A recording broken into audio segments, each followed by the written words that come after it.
আজকে আমি বানাবো চিকেন কোফতা বিরিয়ানি। কোফতাটা তো খুবই জুসি হয়, খুব ভালো একটা রেসিপি। তো চলো শুরু করা যাক। প্রথমেই কড়ার মধ্যে তেল দিয়ে গরম করে এখানে বেরেস্তাটা ভেজে নিতে হবে। এর মধ্যে অল্প পরিমাণ চিনি দিয়ে বেরেস্তাটাকে লাল লাল করে ভেজে তুলে নিতে হবে। এরপর কোফতাগুলো বানানোর জন্য এখানে 300 গ্রাম কিমা নিয়েছি। এর মধ্যে পেঁয়াজ, আদা রসুন কুচি, লাল লঙ্কার গুঁড়ো, ধনে গুঁড়ো, জিরে গুঁড়ো আর টক দই আর 2 টুকরো আলু সেদ্ধ দিয়ে মেখে নিতে হবে। আর অল্প পরিমাণ ময়দাও অ্যাড করতে হবে এর মধ্যে।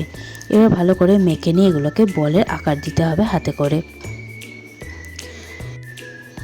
সবকটা বল তৈরি হয়ে গেলে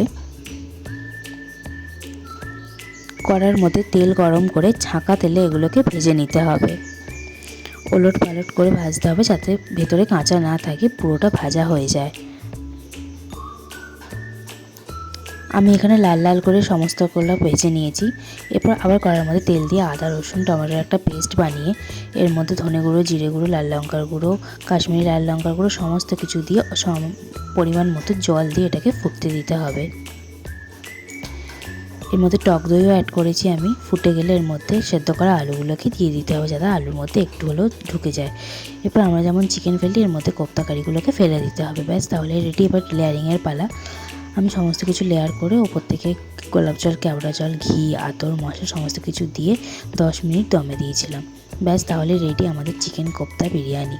ভীষণ দেখতে টেস্টিও হয়, দেখতেও সুন্দর, সেরকমই কোফতাগুলো জুসি হয় খেতে। কোফতাগুলো তো ভীষণ নরম ছিল, তোমরাও ট্রাই করো। বাই।